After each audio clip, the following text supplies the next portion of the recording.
അതിങ്ങനെയാണ്: ഓം സഹനാവവതു സഹനൗ ഭുനക്തു സഹവീര്യം കരവാവഹൈ തേജസ്വിനാവധീതമസ്തു മാ വിദ്ദുഷാവഹൈ.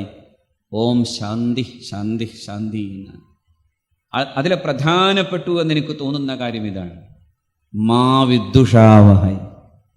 നമുക്കിടയിൽ ഒരു തരത്തിലുള്ള വിദ്വേഷവുമില്ലാതെ ജീവിക്കാൻ സാധ്യമാകണമേ എന്ന് പ്രപഞ്ചനാഥനോട് പ്രാർത്ഥിക്കുന്ന ഒരു പ്രാർത്ഥനയാണ് ആചാര്യനും ശിഷ്യനും ഇരുന്ന് പ്രാർത്ഥിക്കുന്നത്.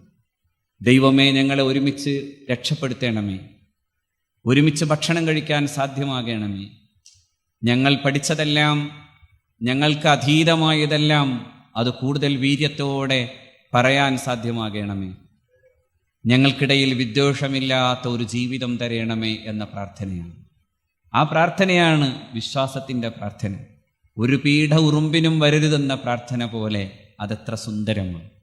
ഒരു പീഡ ഉറുമ്പിനും വരാതിരിക്കുക എന്ന ചിന്തയുണ്ടാകുമ്പോൾ നിങ്ങളുടെ മുമ്പിലൂടെ നടന്നു പോകുന്നവൻ്റെ കണ്ണുനീര് കാണാൻ നിങ്ങൾക്ക് സാധ്യമാവും. അതാണ് ഇവിടെ ഒരു പ്രവാചക ധർമ്മം പോലെ അമ്പലപ്പുഴ കുടുംബവേദി ചെയ്തുകൊണ്ടിരിക്കുന്നത്. ആഘോഷങ്ങൾക്കപ്പുറത്താണത്.